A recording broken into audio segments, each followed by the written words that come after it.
recently there was a news story, at the end of last week, there was a news story about how Kid Rock, Kid Rock's namesake restaurant, bar and grill in Tennessee, shut its doors for fear of ICE raids. Somebody owns this restaurant. They kind of license Kid Rock's name. He hangs out there a lot. He parties there a lot. And they had to shut their doors down because ICE was in town doing raids, and they have undocumented workers there.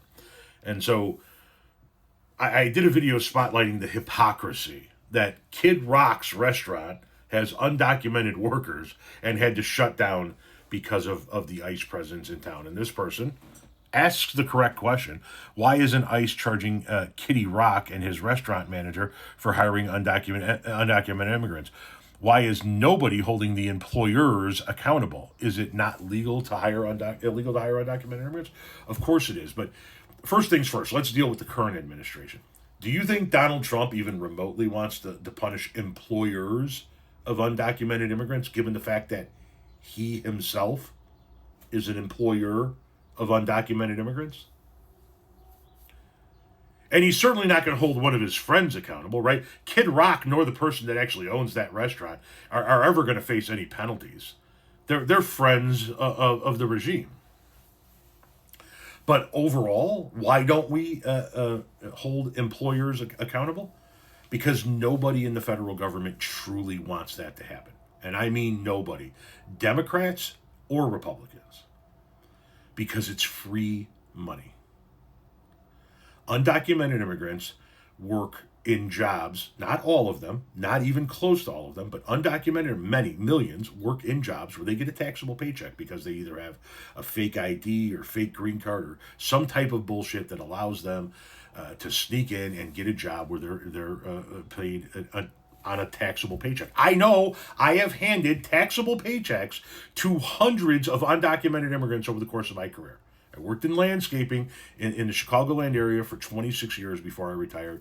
And the companies that I worked for prior to having my own company all hired undocumented immigrants. And when I was a project manager and had 50 guys under my direction, I would have to pass out payroll checks with taxes deducted from them to all of these undocumented immigrants. So it's free money. All of that money from all of those paychecks flows into the federal government from people who will never go claim it. People who don't go claim unemployment, who aren't going to claim Social Security, who aren't going to claim disability for fear of getting caught. It's free money. Which is why neither side of the political aisle has done anything serious about stopping employers. Back in the day, 30 years ago, when that was me working and managing these fucking guys, 20 years ago, 15 years ago, when it was me managing these guys, the way it worked was you submitted the Social Security number and the green card that they gave you as far as their they had fake documentation. You filled out the application and the tax forms just like anybody else would, and you submit that to the federal government, and then you put that person to work in the field.